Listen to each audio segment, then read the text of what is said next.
On this week's episode of Unfunny People in Cars Getting Stuff, Sid and Jamie are driving a 1994 Pontiac Firebird, a 3.4 litre V6 hardtop made by the Pontiac division of General Motors, in Detroit bankrupt red.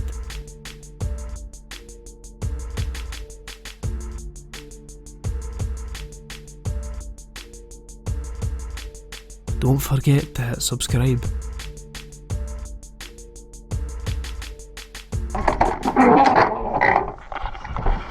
Oh!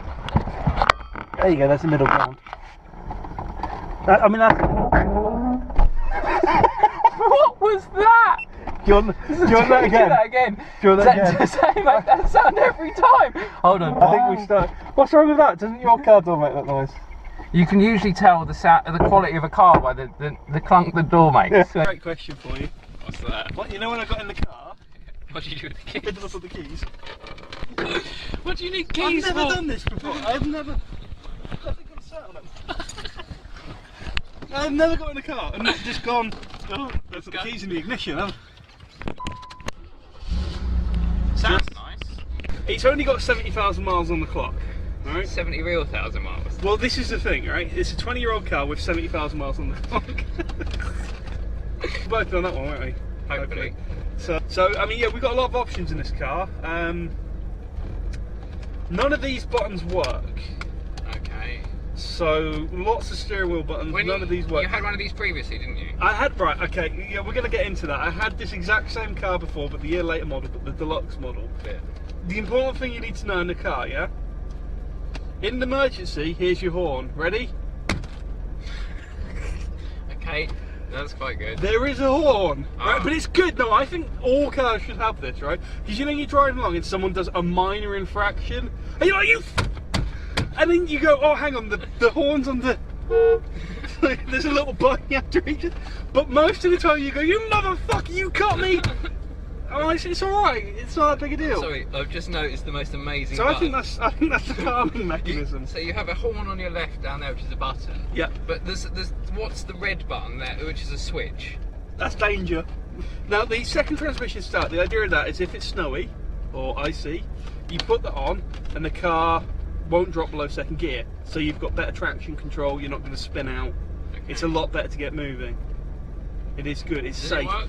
Yeah, it does. In this car, yeah. No. Oh, okay. No. None of the electrics in this car work because I think the mileage is legit, and I think someone bought it, loved it, and then after about 2 years they stopped using it, and it's rotted for about 18 years, and then I've bought it. Start driving, sir. Do it. Right. So the whole point of this show is we go places, right? We do stuff. We don't go to get coffee necessarily. I think that's definitely rather than pretending to do stuff, we actually do stuff. Yep. Okay. I'm practical.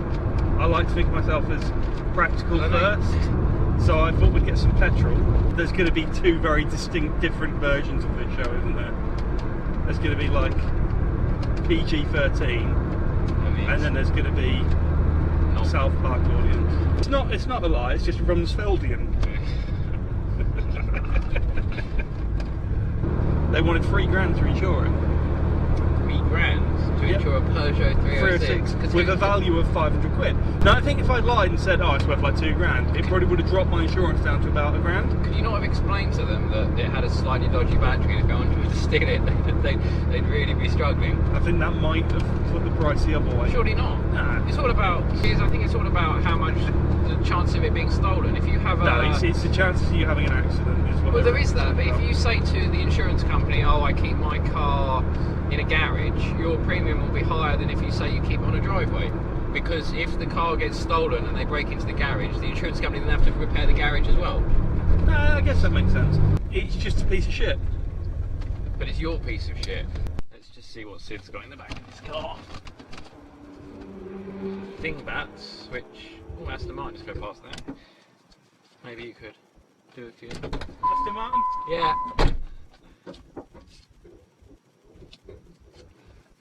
Bow tie. Panda car. We've also got a Kevin Smith book. That was 50p.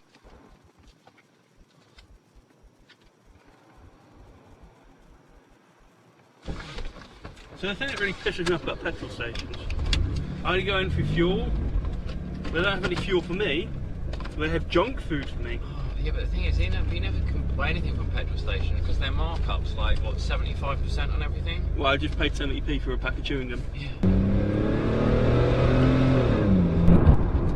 I think we need to bring in a system of change in the country where we convince every other motorist, not just petrolhead, but every other motorist out there, when they fill up the car, we all like to fill up in round numbers, don't we? Yeah. No one likes to put in like £11.27 worth of petrol. No. It's getting harder though, isn't it? It's getting harder. What we should do is everyone get in the habit of, rather than filling up to a round monetary amount, because we all pay on credit card fucking anyway, no one puts cash in. I pay with cash. Well, you're an idiot. Well, thank you.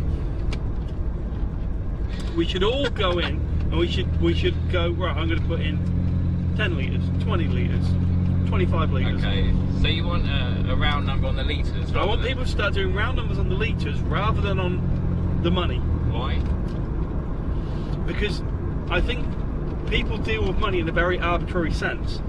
And nowadays, when people buy £10 worth of petrol, they might have a conscious thought of, oh, I'm not getting as much petrol as I used to for £10, but they don't really do anything about it. They just think, So you're saying it's a protest? It's a petrol protest?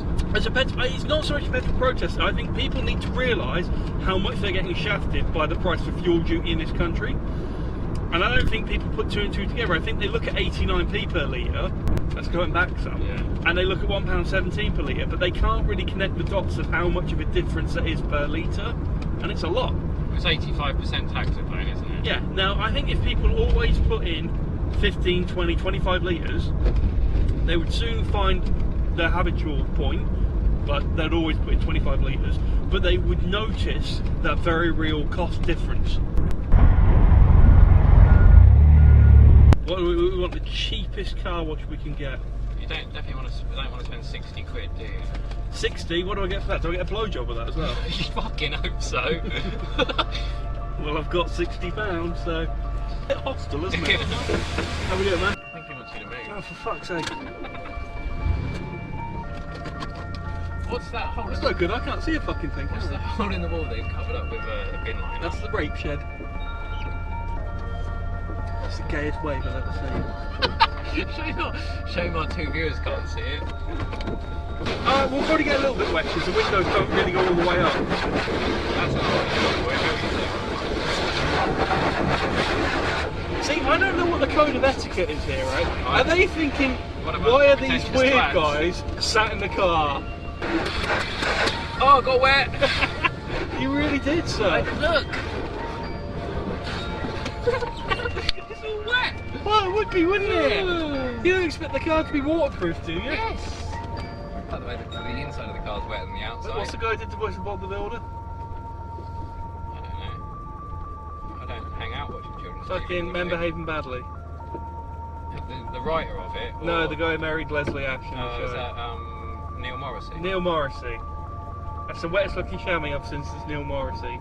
That's a nice topical Noel's house party joke for you there. I'm talking to Noel's house, but he wants to run the BBC, doesn't he? Everyone's been taking the piss out of him for that. I actually agree with nearly every point he makes. Why I do you too. want a TV licence? It's much better to have adverts. Wouldn't Yeah, it? exactly. I I don't mean, want. nobody wants to watch adverts. Hiya. Who them?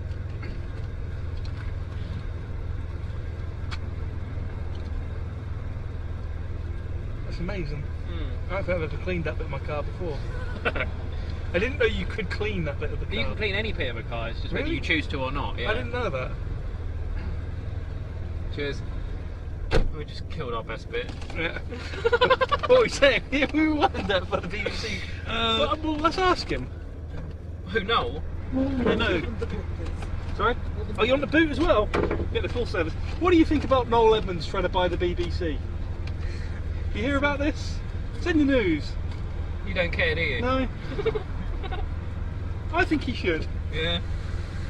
Well, then he could run his own game shows the week. He just wants to bring back Noel's House Party. And like, that's a good little run. He didn't really have an opinion about Noel's House Party, did I he? think he just thought we were fucking mental. Maybe we are a bit. Probably true.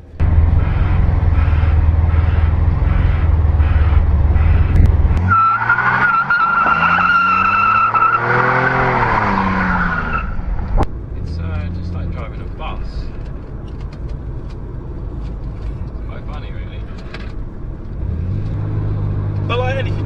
into it. Oh, yeah. Just like anal. That's what you tell all women, isn't it?